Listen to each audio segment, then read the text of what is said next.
السلام علیکم ورحمۃ اللہ وبرکاتہ۔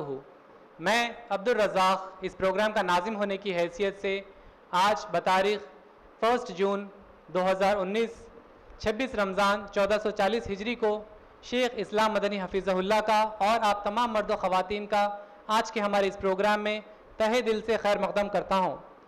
اب میں آپ کو الف اللسان اسلامک فاؤنڈیشن کا مختصر سا تعارف دینا چاہتا ہوں۔ الف اللسان اسلامک فاؤنڈیشن ایک دینی ادارہ ہے جن میں دینی بیانات، اصلاحی بیانات، دعوی ورکشاپس، لیگل اویئرنیس پروگرام، جمعہ خطبہ، اسلامک کاؤنسلنگ، میٹریمونیل کاؤنسلنگ وغیرہ شمار ہے، اور فلاحی کاموں میں ہر ٹیوزڈے ریشن ڈسٹریبیوشن کیا جاتا ہے، ہر Friday food distribution, government hospitals میں فروٹس ڈسٹریبیوشن، سرما کے موسم میں بلینکٹس ڈسٹریبیوشن وغیرہ شمار ہے۔ الحمدللہ انشاءاللہ تا رمضان شیخ اسلام مدنی حفیظہ اللہ کے خطابات اسی آفس پر رہیں گے مختلف عنوانات پر۔ اب میں مقرر شیخ اسلام مدنی حفیظہ اللہ کا مختصر سا تعارف آپ کو دینا چاہتا ہوں۔ شیخ اسلام مدنی حفیظہ اللہ نے 1982 میں جامعہ اسلامیہ مدینہ طیبہ سے گریجویشن حاصل کیا ہے۔ آپ نے اسپیشلائزیشن حاصل کیا ہے اصول الدین اور اصول الدعوہ میں۔ آپ ڈائریکٹ اسٹوڈنٹ رہ چکے ہیں شیخ صالح العثیمین اور شیخ صفی الرحمن المبارک پوری کے۔ آپ مفتی کی حیثیت سے 3 سال مرکزی جمعیت اہل حدیث میں خدمات انجام دے چکے ہیں، اور آپ کے فتاوے آج بھی مرکزی جمعیت اہل حدیث میں موجود ہیں۔ پچھلے 30 سالوں سے آپ درس و تدریس کے خدمات انجام دیتے آ رہے ہیں الحمدللہ۔ اب بنا کسی تاخیر کے میں شیخ اسلام مدنی حفیظہ اللہ کو دعوت دیتا ہوں کہ وہ اپنا بیان شروع کرے بعنوان اسلام اور خلافت۔ شیخ اسلام مدنی حفیظہ اللہ۔ السلام علیکم ورحمۃ اللہ وبرکاتہ۔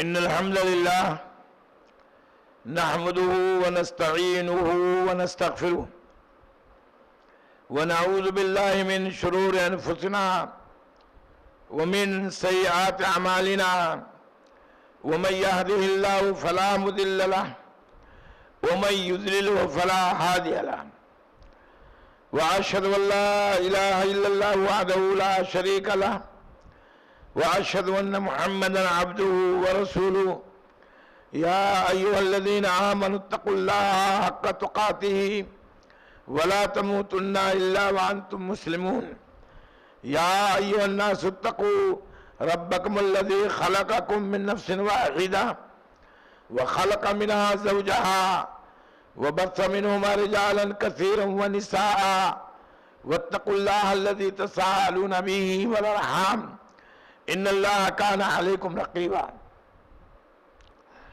يا ايها الذين امنوا اتقوا الله وقولوا قولا سديدا يصلح لكم اعمالكم ويغفر لكم ذنوبكم ومن يطع الله ورسوله فقد فاز فوزا عظيما اما بعد فان خير الحديث كتاب الله وخير الهدي هدي محمد صلى الله عليه وسلم وشر الأمور محدثاتها وكل محدثة بدعة وكل بدعة ضلالة وكل ضلالة في النار فأعوذ بالله من الشيطان الرجيم بسم الله الرحمن الرحيم وإذ قال ربك للملائكة إني جاعل في الأرض خليفة قالوا وتجعل فيها من يفسد فيها ويسفك الدماء ونحن نسبح بحمدك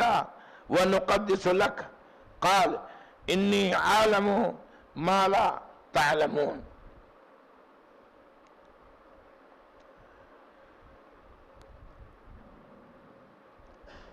معزز ناظرین کرام، دینی و ملی بھائیوں، قابل قدر نوجوانوں،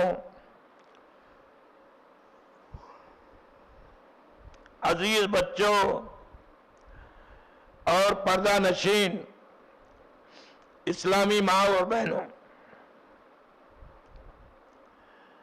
اللہ رب العالمین کا بے حد میں ممنون اور مشکور ہوں کہ اللہ رب العالمین نے ہمیں توفیق بخشی کہ ہم اس رمضان مبارک کی آج 26 رمضان ہے، 1440 ہجری مطابق 1 جون 2019 میں اسلام اور خلافت کے موضوع پر آپ سے گفتگو کروں۔ معزز ناظرین، ہمیں اور آپ کو پہلے خلافت کا معنی جاننا اور اس کی دلیل کتاب سے کیا ہے، سنت سے کیا ہے، اس کی جانکاری بہت ضروری ہے۔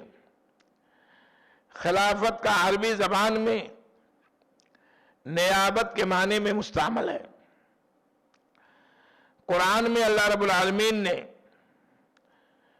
2 نبیوں کا ذکر خلافت کے تعلق سے کیا ہے۔ پہلے نبی حضرت آدم علیہ السلام ہیں، جن کے متعلق ابھی میں نے سورۃ البقرہ کی آیت پڑھی ہے کہ اللہ تعالیٰ نے کہا وَإِذْ قَالَ رَبُّكَ، اس وقت کو یاد کرو جب تمہارے رب نے ملائکہ سے یہ کہا کہ میں زمین میں ایک خلیفہ بنانا چاہتا ہوں۔ فرشتوں نے کہا اللہ رب العالمین زمین میں ایسے لوگوں کو کیوں خلیفہ بنائے گا جو زمین میں فساد مچائیں گے، خون بہائیں گے، اور ہمارا معاملہ یہ ہے کہ ہم تمام ملائکہ تیری حمد کے ساتھ تسبیح بیان کرتے ہیں، تیری پاکیزگی بیان کرتے ہیں۔ تو اللہ رب العالمین نے ان کو جواب دے دیا کہ جو میں جانتا ہوں اس کا علم تم لوگوں کے پاس نہیں ہے۔ ایک تو یہ خلیفہ کا ذکر اسلام میں آیا ہے، اس میں حافظ ابن کثیر علیہ الرحمہ نے ذکر کیا یہاں خلیفہ نیابت کے معنی جب ہے تو کس کا نائب ہوگا؟ انہوں نے بعض لوگوں کی رائے نقل کیا ہے کہ یہاں خلیفہ نیابت اللہ رب العالمین کی ہے، جو عقلاً شرعاً عادتاً درست نہیں ہے، یہ صحیح نہیں ہے۔ بلکہ ایک قول ذکر کیا ہے، وہی قول زیادہ راجح اور معتبر معلوم ہوتا ہے کہ اس روئے زمین پر سب سے پہلے جن بستے تھے اور پورا کنٹرول جنوں کا تھا، لیکن جب اللہ رب العالمین نے حضرت آدم کو پیدا کرنے کی ضرورت محسوس کیا تو حضرت آدم کو خلیفہ جناتوں کا نظام، جو ارضی نظام جناتوں کے قبضے میں تھی، اللہ رب العالمین نے ان سے چھین لیا اور انسانوں کے حوالے کر دیا کہ اس روئے زمین پر اللہ کا قانون چلے گا، کوئی بھی نبی آئے گا ہماری طرف سے اس کا قانون چلے گا، اور اللہ کا حکم نافذ کرنے کا ذریعہ اور وسیلہ یہ حضرت انسان رہے گا۔ اور یہ بات مشاہدہ کے اعتبار سے بھی درست معلوم ہوتی ہے کہ زمین کے معاملات میں، زمین ارضی کے حالات میں ہزاروں جانور، مختلف قسم کے مخلوقات، چرندے پرندے موذی جانور جو الگ الگ عالم ہیں، ان کے اندر کوئی تصرف کرنے کا حق نہیں ہے. زمین کے نظام میں اگر کوئی تصرف کرتا ہے تو وہ انسان ہے. اس سے بھی بات معلوم ہوتی ہے کہ یہاں نیابت اللہ رب العالمین نے جنوں کو معزول کر کے اور زمین پر اللہ اس کے رسول کی نیابت وسیلہ انسان بن کر کے کرے گا. یہی رائے زیادہ راجح ہے. اور اللہ تعالیٰ نے ایک نبی کے بارے میں اور فرمایا اِنَّا جَعَلْنَاكَ خَلِيفَةً فِي الْأَرْضِ. یہ حضرت سلیمان علیہ السلام کے بارے میں یہ تفسیر ہے. کہا اے نبی ہم نے آپ کو زمین پر خلیفہ بنایا ہے. اور جیسا کہ بعض لوگوں نے نہیں خود نبی کریم صلی اللہ علیہ وسلم نے خلافت کو ایک جگہ بخاری کی روایت میں ہے کہ سیاسی نظام کے طور پر لفظ کو استعمال کیا ہے. جیسا کہ جامع صحیح بخاری کی روایت میں ہے کہ اللہ کے رسول صلی اللہ علیہ وسلم نے فرمایا کانت بنو اسرائیل تسوسہم الانبیاء. یہ بنی اسرائیل کی سیاست انبیاء کرام کرتے تھے. یعنی بنو اسرائیل میں سیاسی قیادت اور سیاسی ریاست انبیاء کرام کو حاصل تھی. یہ انبیاء کرام خود اللہ رب العالمین کی طرف سے اس کے پیغام کے پہنچانے کے ذمہ دار اور زمین پر حکمراں کی حیثیت سے تھے. یا خود یہ نبی کسی دوسرے کو حکمراں تسلط کرتے تعین کرتے تھے. وہی معاملہ یہاں بعض لوگ استعمال کرتے ہیں اور یہ درست اور صحیح بھی ہے.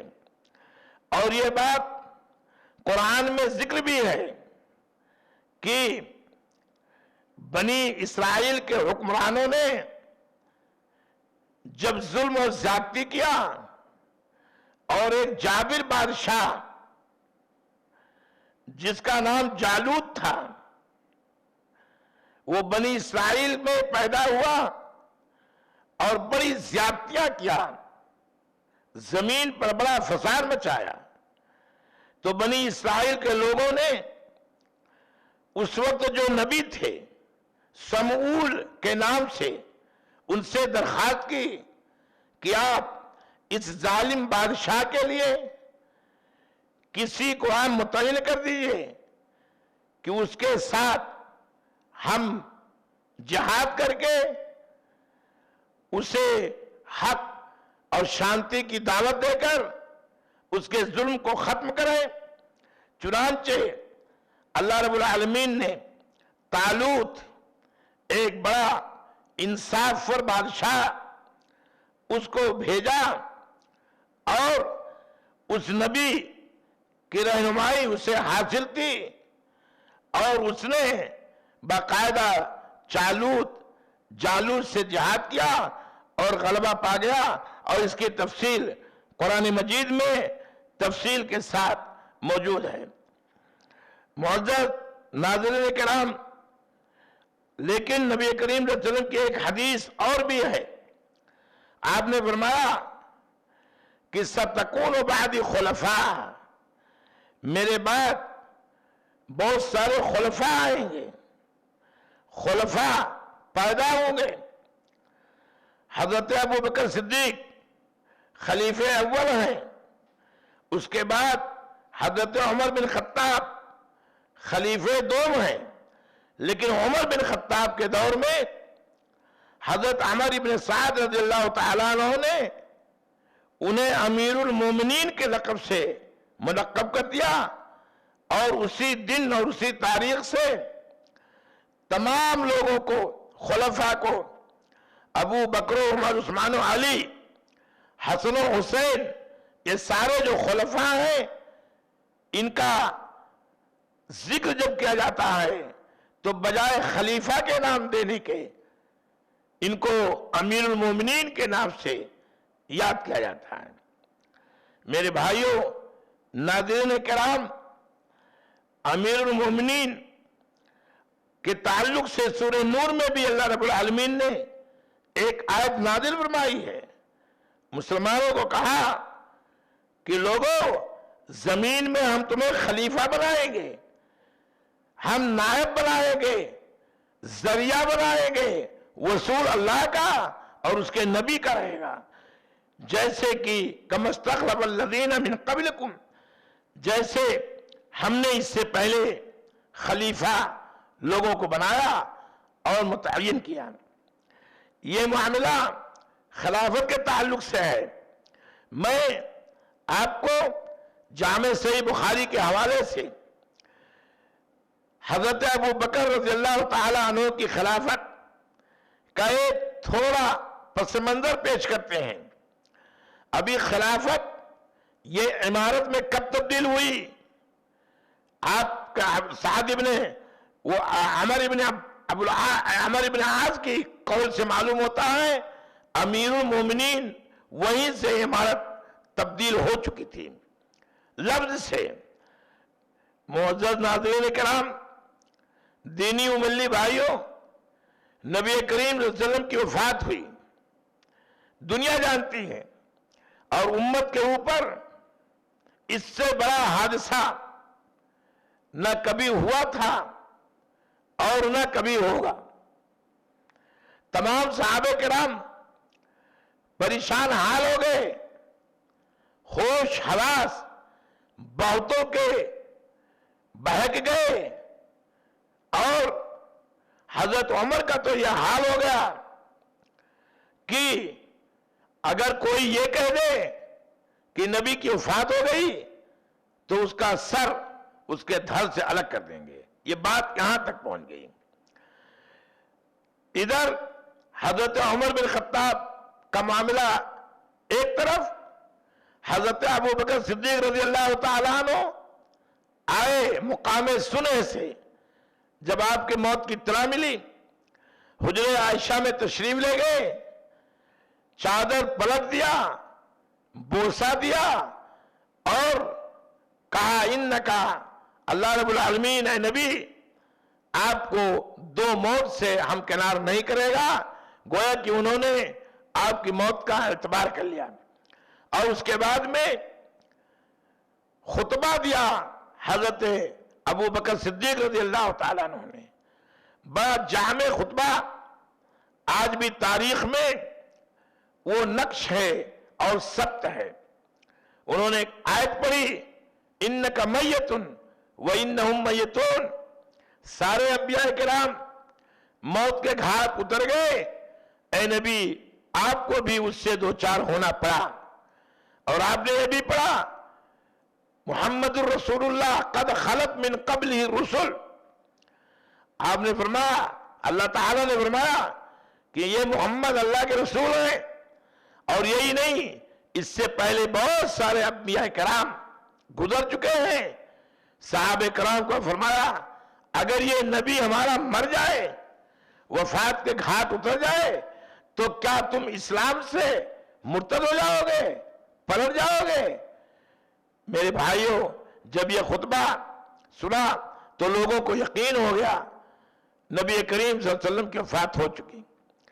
ادھر آپ کی تجہیز اور تکفین کے سارے معاملات باقی ہیں، ادھر مسجد نبوی کے قریب ثقیفہ بنو ساعدہ کا ایک بہت بڑا باغ تھا، وہاں مہاجرین و انصار جمع ہو گئے اور وہاں مسئلہ خلافت کا چھڑ گیا۔ حافظ ابن حجر، حافظ ابن کثیر علیہ الرحمہ نے ذکر کیا ہے، جو تاریخ میں ایک معتبر ہیں اور دوسرے فن میں ضرور متکاثر ہیں، لیکن تاریخ میں بڑی اہم شخصیت حافظ ابن کثیر علیہ رحمہ کی مانی جاتی ہے۔ انہوں نے اس میں ذکر کیا کہ ادھر خلافت کا معاملہ چھڑا، مسلمانوں میں 3 گروہ پیدا ہو گئے۔ ایک گروہ تو مہاجرین کا تھا، اور ایک گروہ انصاریوں کا تھا، اور ایک جماعت آل رسول کی تھی، اور ہر کوئی دعوے دار تھا کہ خلیفہ ہم میں ہوگا۔ انصار کہتے تھے کہ خلیفہ ہم میں ہوگا اس لیے کہ میں نے اسلام کی خاطر اپنی ساری جائیداد مہاجرین کے لیے وقف کر دیا۔ یہ ہمارا سینہ تھا، یہ ہماری اخوت اور بھائی چارہ کا نتیجہ تھا کہ دنیا نے دیکھا ایسی فدائیت، ایسا نچھاور کرنا کبھی بھی دنیا میں قائم نہیں۔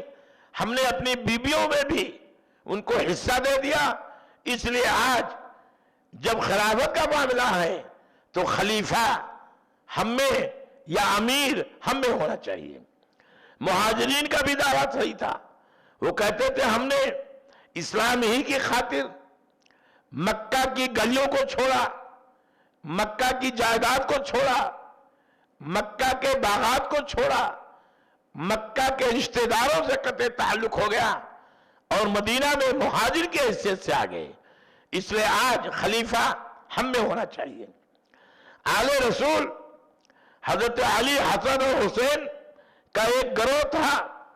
ان لوگوں کی طرف سے یہ تھا کہ چونکہ نبی کریم صلی اللہ علیہ وسلم سے ہمارا رشتہ بڑا مضبوط ہے، ہمارا خونی رشتہ ہے، ہم نبی کریم صلی اللہ علیہ وسلم کے قریبی ہیں، اس لیے اگر خلیفہ ہوگا تو ہم میں ہونا چاہیے۔ آوازیں بلند ہو گئی۔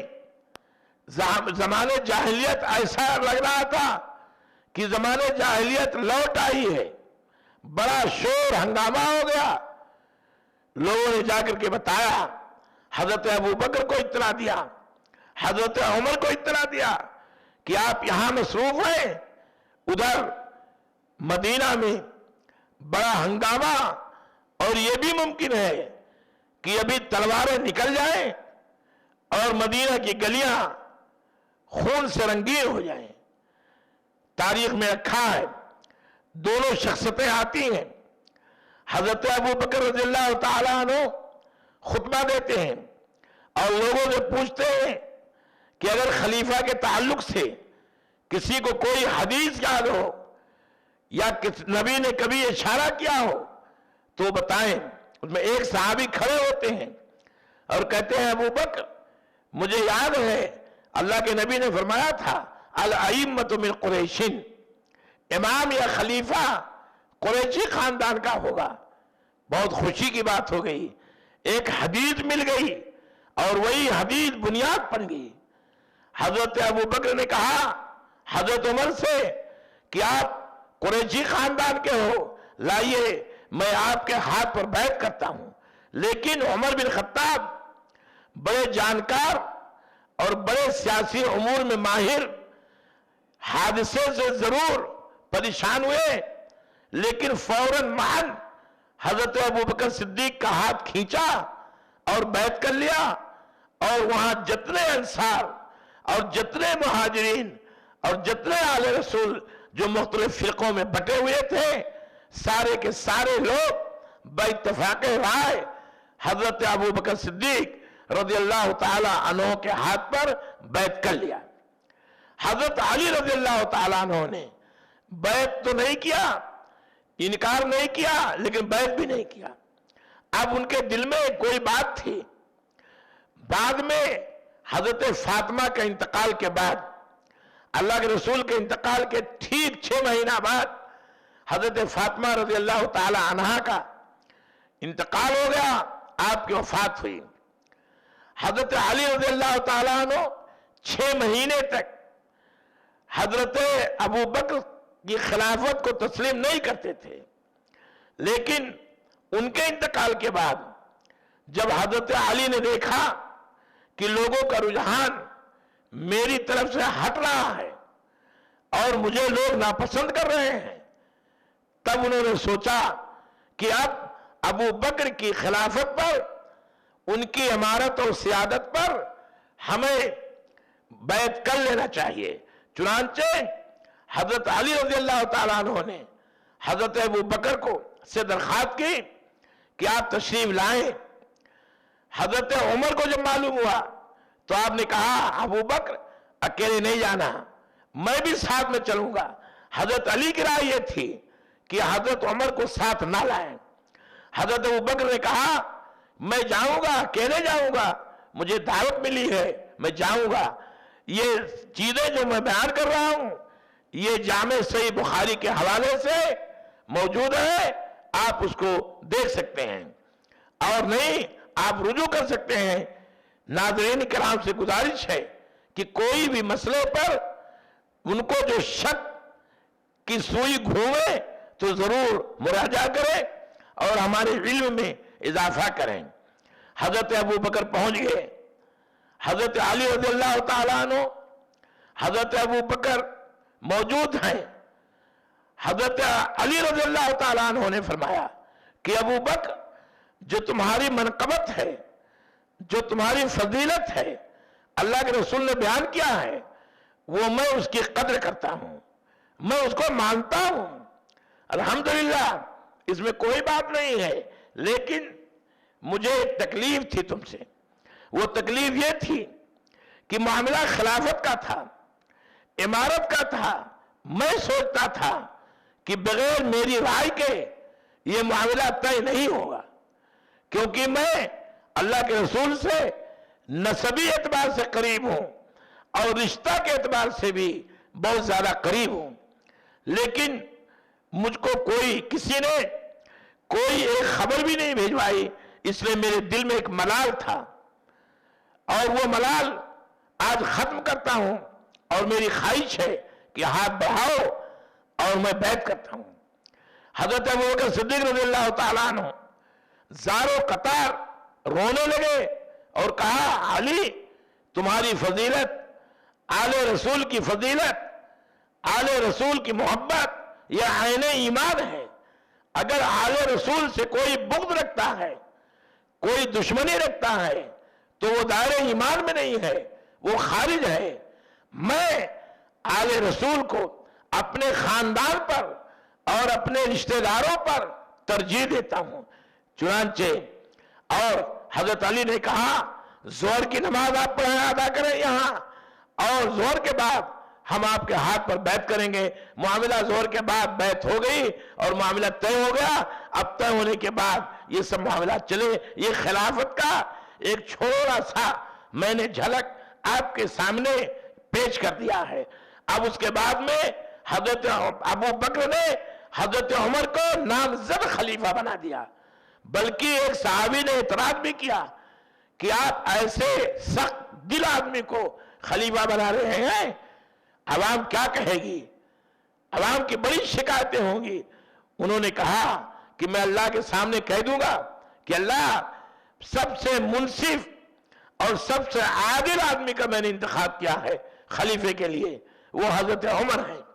حضرت عمر کی جب شہادت ہونے لگی اور شہادت جب ہونے کے قریب، مرنے کے قریب آیا، تو آپ نے حضرت عمر نے 6 آدمیوں کا نامزد خلیفہ کی تعین ان میں سے کسی ایک کو بنا لو۔ پھر ایسے حضرت علی، حضرت حسن اور حسین کے معاملہ ایسے چلتا رہا۔ میرے بھائیوں، یہ خلیفہ اور خلافت کی ایک مختصر سی تعریف عہد نبوی سے لے کر خلفائے راشدین، جن کی کل ملا کر مدت کم و بیش 30 سال کی ہوتی ہے۔ اس کے بعد میں اب، اور خود اللہ نے قرآن میں بھی فرمایا ہے کہ اطیعوا اللہ و اطیعوا الرسول و اولی الامر منکم، اللہ کی اطاعت کرو اور رسول کی اطاعت کرو، اور جو تمہارے درمیان میں امر کا ذمہ دار ہو، جو معاملے کا ذمہ دار ہو، جو امارت یا خلافت کا ذمہ دار ہو، اس کی اطاعت کرو۔ اور اگر تمہارے معاملات آپس میں کہیں پھنسیں تو اللہ اور اس کے رسول کے دائرے میں رہ کر معاملے کو حل کرو، یہ تمہاری بات ہے۔ ایک روایت اور بھی اللہ کے رسول نے فرمایا یہ روایت صحیح ہے. فرماتے ہیں کہ اللہ کے رسول نے فرمایا لا اسلام الا بجماعت ولا جماعت الا بعمارت. یہ دارمی کی روایت ہے اور مسند احمد میں بھی روایت آپ کو ملے گی. اللہ کے رسول نے فرمایا اس آدمی کا اسلام غیر معتبر ہے کہ وہ جماعت سے تعلق نہ رکھے، اور وہ جماعت غیر معتبر ہے جو اپنا امیر نہ منتخب کرے اور امارت میں اس کے کام نہ کرے. نبی کریم صلی اللہ علیہ وسلم نے فرمایا تھا ایک حدیث میں کہ من یطیع امیرا فقد اطاعنی ومن یعص امیرا فقد عصانی. یہ روایت بھی صحیح ہے. اللہ کے رسول نے فرمایا جس نے اپنے امیر کی اطاعت کیا، اپنے نگراں کی اطاعت کیا، اس نے میری اطاعت کیا، اور جس نے امیر کی مخالفت کی اور اس کی نافرمانی کی تو اس نے میری بھی نافرمانی کی. اور ایک اور حدیث اللہ کے رسول صلی اللہ علیہ وسلم نے فرمایا، وہ روایت ام الحسین سے مروی ہے. کہتی ہیں ام حسین رضی اللہ تعالیٰ عنہ کہ اللہ کے رسول صلی اللہ علیہ وسلم کو کہتے ہوئے سنا، فرمایا آپ نے ان امر علیکم عبد مجدد یقودکم بکتاب اللہ فاسمعوا واطیعوا. یہ مسلم کی روایت ہے. آپ نے فرمایا وہ عورت کہتی ہیں کہ اگر تمہارے اوپر ایک کنکٹا غلام امیر بنا دیا گیا ہے اور وہ تمہاری رہنمائی اللہ کی کتاب اور رسول کی سنت کے مطابق کر رہا ہے تو اس کی بات کو مانو اور اس کی اطاعت کرو. یہ تمہارے اوپر واجب ہے. بغیر اطاعت امیر کے آپ کسی بھی جماعت کو برقرار نہیں رکھ سکتے ہو. جماعت کو برقرار رکھنے کے لیے امیر بنانا ضروری اور پھر امیر بنانے کے بعد اس کی اطاعت کرنا لازمی ہے. اللہ کے رسول نے فرمایا السمع والطاعۃ علی المرء المسلم. کہتے ہیں بات ماننا امیر کی، بات سننا امیر کی یہ واجب ہے مسلمان پر، چاہے وہ پسند کرے یا پسند نہ کرے، چاہے اس کے بات کو ناپسند کرے یا پسند کرے. میرے بھائیوں ناظرین کرام یہ واجب ہے. اور امیر کی اطاعت الا یہ کہ اگر معصیت میں ہے تو اس کی اطاعت حرام ہے، جائز نہیں ہے.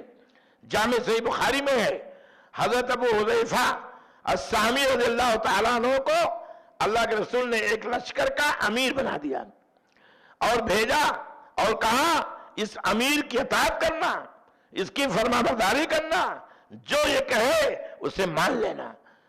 فوج نکل گئی، دستہ نکل گیا.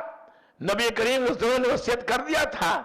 جانے کے بعد امیر کو فوج سے کچھ لوگوں سے کوئی بات ایسا ہوتا ہے، کوئی غصہ آ گیا. امیر نے کہا کیا اللہ نے کہ رسول نے نہیں کہا تھا کہ میری اطاعت کرو گے؟ سب لوگوں نے کہا کہ ہاں.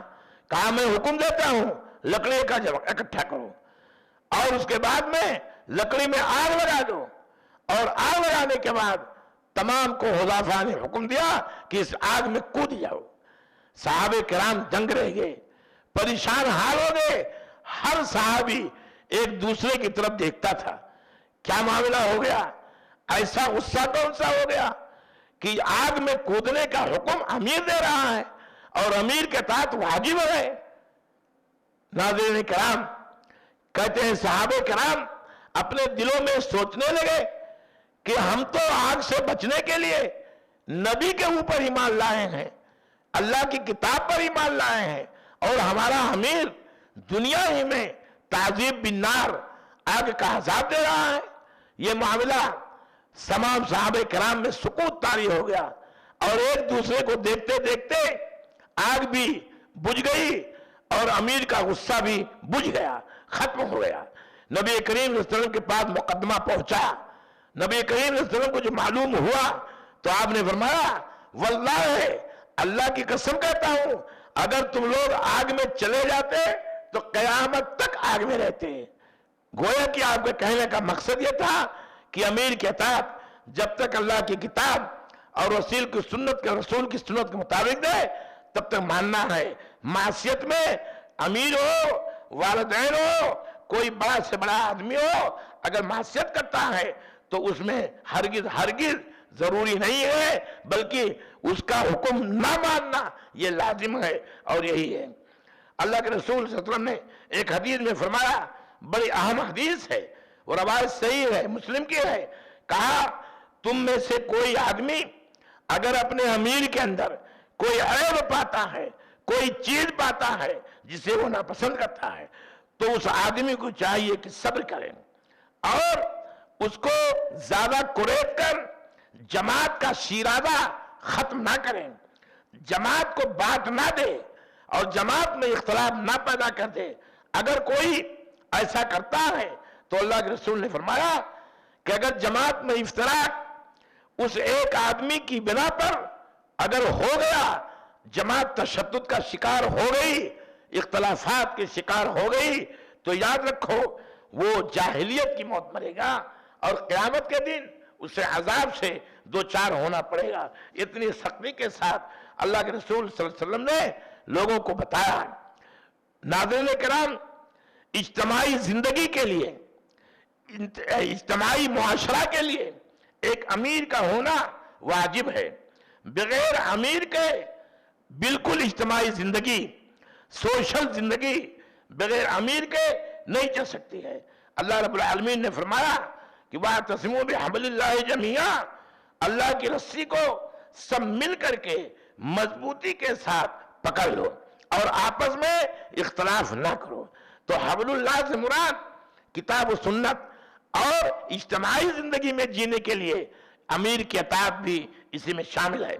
امیر میں اگر کوئی بات آپ جانتے ہیں جو آپ کو سمجھ میں نہیں آ رہی ہے تو آپ کی ذمہ داری یہ بھی ہے کہ بجائے اس کے لوگوں سے بیان کرنا، فتنے کو پھیلانا، لڑائی کی آگ کو دہکانا، آپ وہ نہ کر کے آپ امیر سے ڈائریکٹ اس کی شکایت کر دیجئے۔ میں آپ کو ایک حدیث بتاتا ہوں جامع صحیح بخاری کے حوالے سے، ٹائم بہت تیزی سے ختم ہو رہا ہے، الحمدللہ تھوڑا 2 منٹ 4 منٹ کچھ اور بھی ہو جائے تاکہ مسئلے کی وضاحت صاف ہو جائے۔ نبی کریم صلی اللہ علیہ وسلم ایک مرتبہ بہت دنوں کے بعد خیبر کے مال میں آپ نے مہاجرین کا حصہ زیادہ دے دیا اور خوب زیادہ دیا۔ انصاریوں کے جو نوجوان انصاری تھے انہوں نے کہا، ان کے دل میں ایک بات پیدا ہو گئی کہ ایسا لگتا ہے کہ نبی نے اپنے قریشی بھائیوں کو بہت دنوں کے بعد دیکھا ہے، پورا مال قریشیوں میں اللہ کے رسول تقسیم کیے دے رہے ہیں، حالانکہ خون میری تلواروں سے ابھی بھی ٹپک رہا ہے۔ ایک بدظنی پیدا ہو گئی۔ اب میں کہتا ہوں اگر نبی غیر منصف ہیں تو دنیا میں کوئی آدمی انصاف نہیں کرنا جانتا ہے۔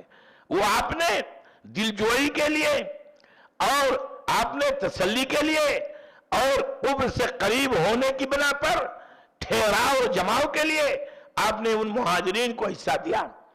یہ بات نبی کریم صلی اللہ علیہ وسلم تک پہنچ گئی اور یہ ضروری بھی تھا پہنچنا، اور اس کو غیبت بھی نہیں کہتے ہیں۔